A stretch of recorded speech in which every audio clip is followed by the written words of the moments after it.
Les trois rois mages, en vérité, ils n'étaient pas trois. Ils n'étaient pas rois, ils n'étaient peut-être même pas mages.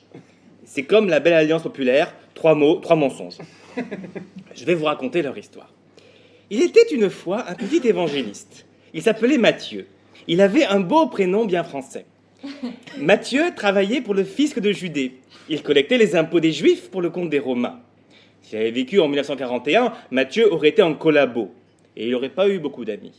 Mais coup de bol pour lui, il a rencontré Jésus. Et ça lui a fait un ami juif. Il n'y a pas de mal à ça. Hein. Il y a des gens très bien qui ont des amis juifs. Hein. Prenez Dieudonné. Il a pour ami Élie Semoun. Et Élie Semoun est largement aussi juif que Matthieu l'évangéliste et collabo. Matthieu a raconté la naissance de son ami Jésus. Il a dit que des mages étaient venus d'Orient parce qu'ils avaient vu une étoile qui indiquait que le roi des Juifs venait de naître. Déjà à l'époque, les étoiles, c'était pratique pour repérer les Juifs. Mais en réalité, les mages n'étaient pas du tout venus chercher le roi des Juifs.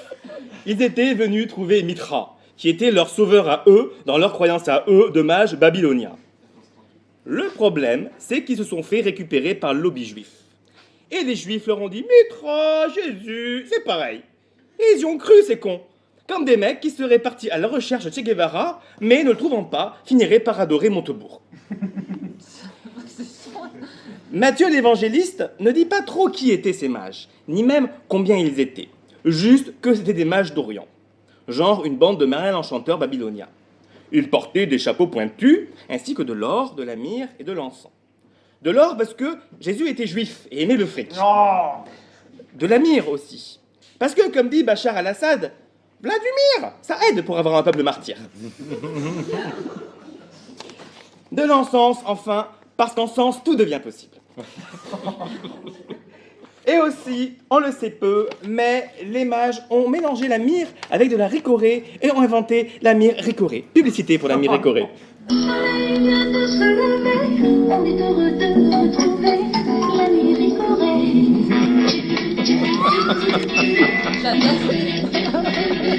L'ami du petit crucifié. L'ami Ricoré, il y a toujours un bon moment. Avec son or, son encens. La myrrhe du petit crucifié.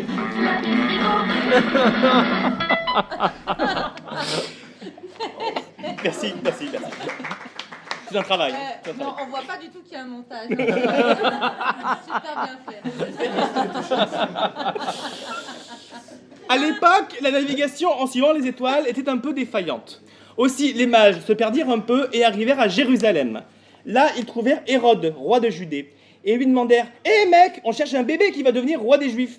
Et Hérode dit qu'en vérité, il ne savait pas où il était, mais que si les mages le trouvaient, il voulait bien avoir l'info, car il n'y avait qu'un seul roi des Juifs, et que c'était lui, Hérode. Donc il faudrait zigouiller le nouveau venu. Et les mages, qui étaient sympas, dirent à Hérode « Bon, on va repartir à la recherche du bébé, et si on le trouve, on te le dit, pour que tu puisses le zigouiller. » Et là, n'allez pas croire que j'invente, c'est dans Matthieu 2, 1, 23, vous pourrez vérifier. On va le faire. Alors les mages repartirent en Judée, et ce coup-ci, l'étoile les amena droit sur Bethléem. Et ils trouvèrent une crèche, avec des bergers, et des moutons, et ils se dirent qu'il y aurait du michoui.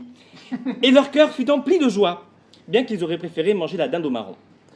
Puis ils virent un bœuf, et un âne, et ils se dirent qu'avec tous ces animaux, le petit Jésus avait dû recevoir la ferme du Plot pour Noël. Après avoir bien bu et bien mangé, et qu'ils eurent la peau du ventre bien tendue, merci beaucoup petit Jésus, les mages firent dodo. Et dans leurs rêves, ils virent des anges qui leur dirent « Vous êtes con ou quoi? Si vous livrez le petit Jésus à Hérode maintenant, le Nouveau Testament il sera trop court. Et on dirait du Marc Lévy pas fini. »